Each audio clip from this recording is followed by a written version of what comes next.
A história começa no Banco Nacional Hubert, onde um grupo de ex-comandos das Forças Especiais invade o local para realizar seu primeiro grande golpe. O líder do bando entra direto na sala do gerente e, sem hesitar um segundo, dispara contra o peito dele. A cena paralisa todos no banco. O pânico se espalha instantaneamente entre os funcionários e clientes presentes. Os assaltantes assumem o controle dos seguranças com precisão militar. Um alto-falante Bluetooth é jogado no centro do salão principal, de onde sai uma voz autoritária, ordenando que todos se deitem no chão com as mãos estendidas. O terror toma conta do ambiente. Os funcionários, tremendo, correm para abrir o cofre. Em apenas 2 minutos, a operação está concluída. Os criminosos fogem levando 3 milhões de dólares, algo em torno de 25 crores. Antes de sair, deixam uma bomba ativada por movimento no local. A mesma voz ameaçadora avisa pelo alto-falante que qualquer pessoa que se levantar ou ligar para a polícia terá 15 minutos até a explosão. O líder olha diretamente para a câmera de segurança e atira nela, destruindo-a completamente. Em questão de segundos, os assaltantes desaparecem pelas ruas da cidade como fantasmas. Cerca de 25 minutos depois, o Polícia Federal norte-americana é informado sobre o assalto. Uma única pista fica para trás, uma impressão digital na bomba. Nenhuma outra evidência é encontrada, deixando o agente Jonathan perplexo. Ele não consegue entender por que, se o roubo foi executado com tanta eficiência, os criminosos mataram o gerente do banco. Existe algo maior por trás disso, ele tem certeza. Jonathan sai em busca de respostas, mas seu parceiro avisa que a polícia já levou a bomba. A interferência policial o irrita profundamente. Ele vai direto à delegacia confrontar o chefe de polícia Brian, exigindo saber por que estão se metendo em um caso do Polícia Federal norte-americana e ordenando que toda evidência seja entregue imediatamente. Brian fica nervoso e explica que a impressão digital pertence a um homem chamado James, ex-membro das Forças Especiais. Há 5 anos, James e seu esquadrão sequestraram estudantes universitários, pedindo resgate. Quando o pagamento não chegou a tempo, todos os reféns foram executados. Depois disso, outra unidade militar rastreou e eliminou todos os comandos rebeldes. O único sobrevivente da família de James é seu irmão mais novo, Ranger. A polícia suspeita que, como James e toda a sua equipe estão mortos, Ranger deve ser o responsável pelo assalto, usando tecnologia para plantar a impressão digital do irmão. Nesse momento, a agente Wells chega com uma informação crucial. Ranger foi visto em uma loja no horário exato do assalto, o que torna impossível prendê-lo. Como alguém pode estar em 2 lugares ao mesmo tempo? Jonathan percebe que os criminosos estão tentando enganar todos propositalmente. Forças especiais de verdade jamais deixariam suas impressões digitais para trás. Esses assaltantes são extremamente idiotas ou extremamente inteligentes. Enquanto os agentes ainda processam essa confusão, outro assalto acontece. Desta vez, os bandidos forçam o gerente do banco a abrir o cofre, ameaçando sua família. O gerente entra no banco usando um ponto eletrônico no ouvido e, tomado pelo medo, manda todos os funcionários saírem para o café da manhã. Com as mãos tremendo, ele abre o cofre. Assim que o trabalho está feito, os assaltantes se aproximam do banco. Nesse instante, eles encontram uma funcionária que está saindo e está prestes a acionar o alarme. O gerente a impede e controla a situação. Mais uma vez, a voz autoritária ecoa pelo alto-falante e os criminosos dominam o banco inteiro. Porém, desta vez eles não levam dinheiro. Em vez disso, pegam documentos especiais guardados no cofre. O mais surpreendente é que eles providenciam atendimento médico para um segurança ferido e pedem que a mesma funcionária cuide dos ferimentos dele. Fica evidente que esse grupo não mata sem necessidade. E aí surge a questão: por que o gerente foi morto no primeiro assalto? Pouco tempo depois, a resposta começa a aparecer. Na chuva, um terceiro gerente sai para o trabalho quando um assaltante abre a porta do carro e o arrasta para fora. Ele cai no asfalto molhado e não tem tempo de reagir. Uma faca penetra seu pescoço. Enquanto isso, o dono do banco, Jeffrey, descobre que 2 de suas agências foram assaltadas. Mais do que o dinheiro, ele se preocupa com os documentos onde um grande segredo seu está escondido. Após 2 assaltos consecutivos, Jonathan fica ainda mais perturbado. Além daquela impressão digital, os ladrões não deixaram nenhuma outra pista. O que mais o incomoda é o comportamento contraditório. Em um banco, mataram um gerente. No outro, salvaram a vida de um segurança ferido. Analisando esse padrão estranho, Jonathan começa a acreditar que existe um segredo escondido nesse caso, pelo qual os criminosos estão indo tão longe. Em meio à confusão, ele interroga o gerente sobrevivente, sem esperar obter informações importantes. Mas o gerente, sem perceber, dá uma pista valiosa. Jonathan pergunta se o dono Jeffrey costuma visitar a agência, e o gerente explica que Jeffrey é extremamente rico, com cerca de 3.000 agências bancárias espalhadas pelo país. Ele não perde tempo visitando uma filial pequena como essa, e visita sua maior agência apenas 1 ou 2 vezes por ano. Mas o estranho era que nos últimos dias, Jeffrey tinha estado vindo a essa pequena agência todos os dias, sempre no horário de fechamento, e ele mesmo verificava o cofre pessoalmente. Ao ouvir isso, Jonathan sente que definitivamente há algo errado aqui. Enquanto isso, um colega traz notícias ainda mais chocantes. Rastreando os números de série das notas roubadas, descobriram que os 3 milhões de dólares foram totalmente doados para caridade. O chefe de polícia Brian não tinha contado essa informação crucial para Jonathan, o que o deixa ainda mais irritado. Ele ordena que a agente Wells investigue junto com Brian. O departamento técnico também confirma pela impressão digital encontrada na bala que ela também pertence a James. E isso é exatamente o que mais perturba Jonathan. Como um homem que já está morto pode estar vivo novamente? Até agora, evidências com as impressões digitais de James foram encontradas em ambos os locais. Isso confunde Jonathan ao máximo. Ele começa a sentir que deve haver algo escondido no antigo caso de sequestro que está vindo à tona agora. Com esse pensamento, ele ordena a um colega que vigie Jeffrey de perto e descubra todos os seus segredos. No dia seguinte, o próprio Jeffrey aparece no funeral do gerente do banco, acompanhado pelo líder político daquela região. A presença de pessoas tão importantes na morte de gerentes de 2 pequenas agências parece extremamente estranha para Jonathan. Sua suspeita se aprofunda ainda mais. Enquanto isso, Brian é forçado a continuar a investigação junto com Wells, onde encontram uma testemunha importante. Um segurança de uma joalheria diz que tem o hábito de anotar placas de veículos sempre que se sente suspeito, e ele tinha anotado a placa do veículo dos ladrões. Quando essa placa é verificada, descobre-se que o veículo está registrado no nome de Ranger. Assim que essa informação vem à tona, Brian imediatamente ordena que Ranger seja preso. Ao mesmo tempo, na sede, Jonathan encontra um arquivo estranho que inicialmente pensa ser um relatório de investigação, mas algumas fotografias caem de dentro dele. Nessas fotos, Jeffrey e o líder político aparecem muito próximos, e fica claro que tudo isso foi enviado pelos ladrões. Conectando todas as pistas, Jonathan decide que agora precisa falar diretamente com Jeffrey.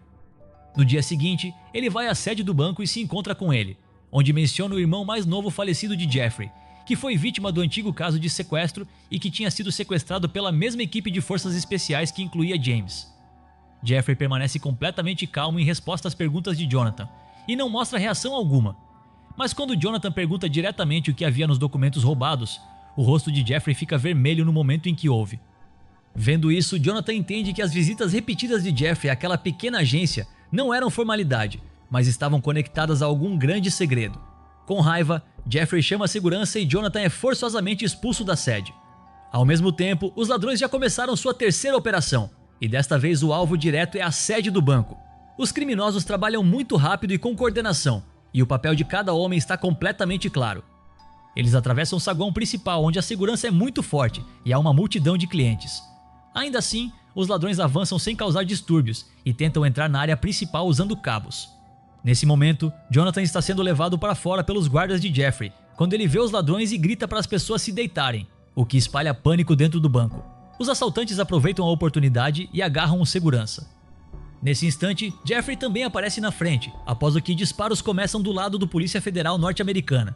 Uma bala acidentalmente atinge o guarda de segurança, e os tiros de Jonathan ferem um ladrão que cai no chão parecendo morto, mas após alguns instantes, repentinamente se levanta e ataca novamente. Vendo a situação piorar, Jonathan primeiro move Jeffrey para um lugar seguro e depois retorna para enfrentar os ladrões. Mas desta vez os criminosos o dominam e finalmente Jonathan consegue escapar de alguma forma com o guarda ferido, enquanto os ladrões completam seu trabalho. Após uma longa luta, apenas um guarda-costas resta com Jeffrey, que está prestes a desmaiar de exaustão. O mais interessante é que o ladrão parado à frente não ataca o guarda-costas porque, do início ao fim, seu único alvo é Jeffrey. O ladrão diz ao guarda-costas para abaixar sua arma. Mas nesse momento, um de seus companheiros chega e atira na testa do guarda-costas. Vendo isso, o líder grita com ele furiosamente. Naquele exato momento, Jonathan aproveita a oportunidade e ataca, matando o ladrão que disparou, enquanto o líder é capturado vivo. Vendo a situação virar, um dos ladrões imediatamente agarra uma funcionária para poder libertar seu companheiro em troca. Negociações acontecem de ambos os lados e a troca é decidida. Jonathan sabe que se liberar o ladrão, ele mesmo pode não sobreviver. O interessante é que o ladrão mantém sua palavra e libera Jonathan, dizendo a seus companheiros para não atirar. Todos os ladrões saem rapidamente de lá e o Polícia Federal norte-americana isola toda a cena do crime. Quando a equipe técnica examina o corpo, descobre-se que as impressões digitais foram apagadas e até os dentes foram removidos para que a identificação nunca seja possível. Enquanto isso, Brian recebe uma ligação informando que Ranger foi encontrado. Brian e Wells imediatamente chegam ao local mas dentro do quarto encontram apenas a cunhada de Ranger, Martha. Ela conta que após a morte de James, sempre que Ranger vem visitar, ele dá algum dinheiro para despesas domésticas para que as crianças possam sobreviver, e depois vai embora. Brian sente que nenhuma pista especial será encontrada aqui, quando de repente recebe informação de que Ranger foi visto perto de uma casa antiga, onde o resto dos ladrões também pode estar escondido. Mas Brian esconde essa informação de Wells. A verdadeira razão é que a esposa de Brian está lutando contra o câncer há muito tempo, e o tratamento não é possível com seu pequeno salário. Lembrando-se da dor de sua esposa, Brian fica ainda mais impotente e toma uma grande decisão. Enquanto isso, na manhã seguinte, Jonathan recebe um arquivo desconhecido que foi enviado pelos próprios ladrões, e ao vê-lo, Jonathan fica abalado. Aquele arquivo contém todos os crimes de Jeffrey, e o segredo que ele vinha escondendo por anos está completamente revelado. É revelado que a antiga conspiração de sequestro foi planejada pelo próprio Jeffrey para que a propriedade da família permanecesse apenas com ele e não houvesse divisão. Ele pagou a um oficial militar para criar documentos falsos de operação terrorista e enviou a equipe de forças especiais de James nessa missão. Pensando que estavam matando terroristas reais, eles realizaram a invasão, mas depois foi revelado que eram estudantes universitários desarmados, entre os quais o irmão mais novo de Jeffrey também estava incluído. Depois de aprender essa verdade, toda a equipe ficou destroçada. Eles perceberam que a ordem que haviam recebido estava errada e imediatamente enviaram um relatório para cima. Mas antes que a verdade pudesse vir à tona, outra equipe de forças especiais os atacou. A equipe de James não estava preparada para isso, e no ataque repentino foram mortos um por um. Nesse mesmo ataque, James também foi morto. E com a morte do irmão mais novo de Jeffrey, toda a propriedade veio exclusivamente para Jeffrey. Para esconder seus crimes, Jeffrey subornou alguns oficiais do exército com quantias enormes de dinheiro e fez James e sua equipe serem declarados traidores. Para fortalecer seu plano antecipadamente, ele já havia comprado 3 membros da equipe de James. Essas mesmas 3 pessoas mais tarde se tornaram os 2 gerentes de banco que os ladrões mataram, e o terceiro era o mesmo líder político que foi visto no funeral de James. Todos os 3 tiraram licença no dia da missão sob algum pretexto, e mais tarde testemunharam contra seus próprios companheiros de equipe. Depois que a equipe de James foi eliminada, Jeffrey absorveu esses 3 em seu sistema e continuou aumentando seu poder através deles. Ele acreditava que seu segredo sempre permaneceria enterrado e que ele continuaria vivendo uma vida confortável e poderosa. Mas a verdade era que alguns soldados das forças especiais haviam sobrevivido àquela missão, e com o tempo eles perceberam que Jeffrey os havia usado e os fez matar seus próprios irmãos militares. Essa verdade continuou queimando em seus corações por anos e nunca os deixou viver em paz. Depois de deixar o exército, aqueles soldados sobreviventes se reuniram e decidiram se vingar, e sua intenção era absolutamente clara: Jeffrey e seus associados devem ser punidos.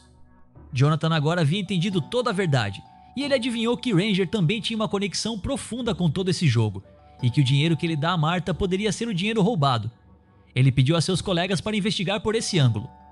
Por outro lado, Brian estava silenciosamente rastreando Ranger, e havia confirmado que o dinheiro estava escondido naquela mesma casa antiga. Brian e um de seus oficiais decidiram que antes do amanhecer removeriam todo o dinheiro de lá. Mas à medida que a investigação avançava, a mídia também se tornou ativa. Todos os principais canais de transmissão vertical começaram a expor a antiga verdade, e ficou claro quanta injustiça havia sido feita a James e sua equipe.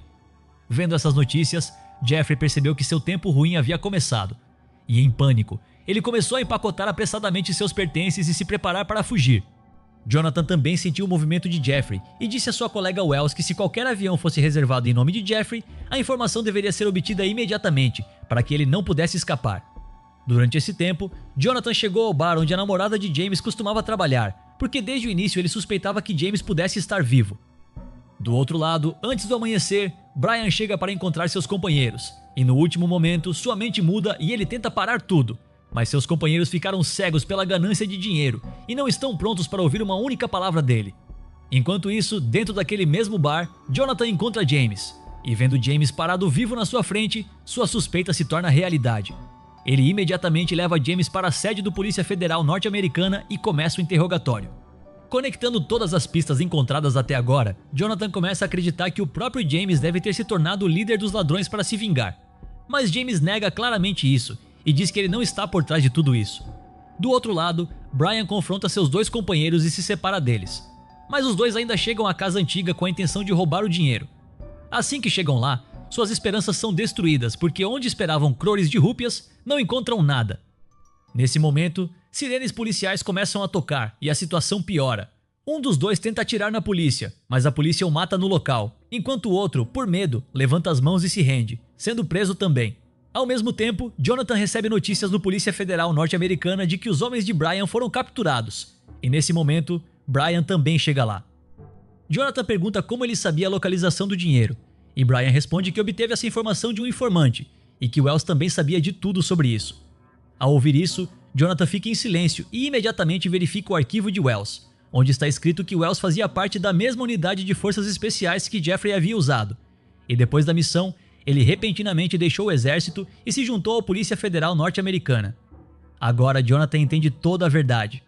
Wells sabia de tudo desde o início, e ele havia abusado de seu poder para continuamente fornecer pistas aos ladrões, para que pudesse se vingar de Jeffrey. Agora estava completamente claro que ele era o verdadeiro mentor, e sem demora, Jonathan ordenou que Wells fosse preso. Veículos policiais imediatamente saíram para capturá-lo. Ao mesmo tempo, Stockwell descobre a localização de Jeffrey. Mas quando ambos chegam lá, já é tarde demais, porque Jeffrey escapou em um helicóptero, e o plano de vingança dos ladrões permanece incompleto. Vendo isso, Wells não conseguiu controlar sua raiva, e começou a atirar continuamente no helicóptero. Stockwell tentou pará-lo e disse que ele estava agindo como louco, mas naquele momento, todos os companheiros de Wells chegaram lá com armas. Vendo isso, Stockwell também ficou convencido de que Wells era o verdadeiro cérebro por trás de todo esse jogo. E não importa qual fosse a situação, ele não ia recuar. Ele lutou com toda a sua força, derrubou vários ladrões ao seu redor e jogou Wells no chão. Mas nesse meio tempo, um ladrão atacou por trás e atingiu Stockwell na cabeça com a coronha de um rifle, deixando-o inconsciente. Em pouco tempo, veículos policiais chegaram lá com sirenes tocando, e Jonathan correu até o telhado, mas então já era tarde demais. No telhado, apenas um Stockwell ferido estava deitado lá, enquanto Wells havia escapado com seus companheiros. Então Brian se lembrou de que havia visto um mapa no carro de Wells com uma marca em um lugar, e usando essa memória, ele chegou ao local onde Wells estava transferindo o dinheiro. Assim que Wells viu Brian, ele disse para ele ir embora silenciosamente. Mas quando Brian não recuou, Wells disparou um tiro. Mas Wells não ia deixar Brian ir assim tão facilmente. Então ele mesmo informou a polícia sobre a localização de Brian e depois partiu para encontrar Jeffrey. Jonathan também não ia deixá-los ir tão facilmente, e após alguns meses, eles conseguiram uma pista sobre Jeffrey no México. Jonathan estava completamente certo de que Wells também estaria lá, então ele foi sozinho para encontrá-lo. E quando os dois ficaram cara a cara, nos olhos de Jonathan havia piedade, raiva e dor por Wells, tudo ao mesmo tempo. Wells diz a Jonathan que ele e seus companheiros estavam morrendo por dentro há anos, e no momento daquela missão, ele já havia percebido que algo estava muito errado. Mas um soldado não tem permissão para fazer perguntas, ele apenas tem que seguir ordens. Esse é seu dever. O erro que aconteceu naquele dia nunca o deixou dormir em paz, e conforme a missão progredia, o medo em seu coração continuou crescendo mais profundo. No final, quando apenas James sobreviveu e o medo era visível em seus olhos, Wells ficou completamente seguro de que sua suspeita estava certa, e que todos eles haviam sido usados pelas pessoas sentadas acima. Depois de saber a verdade, Wells e seus companheiros encenaram a morte de James, e de alguma forma salvaram sua vida. Mas mesmo estando vivo, James perdeu tudo. Ele até perdeu sua identidade. E o homem que estava pronto para dar sua vida por seu país, foi agora forçado a viver uma vida escondida em seu próprio país. Do outro lado, Wells e seus companheiros continuaram vivendo com o fardo de ter matado seus próprios amigos. E a pessoa realmente responsável por toda essa história dolorosa era única e exclusivamente Jeffrey. É por isso que eles decidiram se vingar. E ao ouvir isso, Jonathan perguntou diretamente a Wells sobre aquelas pessoas inocentes que foram mortas sem motivo algum em tudo isso. A voz de Jonathan ecoou nos ouvidos de Wells, e ao ouvir isso, Wells desmoronou completamente. Ele disse que não tinha intenção de matar o guarda de segurança, ele estava apenas presente lá no momento errado, e eles haviam tentado o melhor possível para salvá-lo. Depois disso, uma discussão começa entre os dois sobre se Jeffrey deveria ser morto ou não, e a atmosfera fica ainda mais tensa. No final, Jonathan diz que havia confiado em Wells uma vez antes e foi traído, mas agora ele está confiando nele uma última vez, e desta vez ele não quer se arrepender. Dizendo isso, Jonathan se move diretamente em direção a Jeffrey, que ainda não mostra arrependimento pelo que fez, mas em vez disso, está rindo arrogantemente. Jeffrey pensa que ao vir para o México ele ficou completamente seguro e ameaça Jonathan dizendo que se for prejudicado, Jonathan também se tornará um criminoso. Mas nada disso afeta Jonathan. De repente, Jonathan ataca e esfaqueia Jeffrey no estômago, vendo o qual as pessoas ao redor fogem com medo. Vendo seu chefe ferido, o guarda-costas de Jeffrey saca sua arma, mas Wells o percebe primeiro e atira nele. Depois disso, Jonathan aponta sua arma para Wells e ambos ficam frente a frente, mas Wells abaixa sua arma e vira as costas e começa a ir embora. Ele deixa seu destino nas mãos de Jonathan, e o fardo que ele vinha carregando em seu coração por anos finalmente se levanta de dentro dele. E vendo-o ir embora, Jonathan também abaixa sua arma. E é assim que termina essa história aqui no Deixa que eu te conto.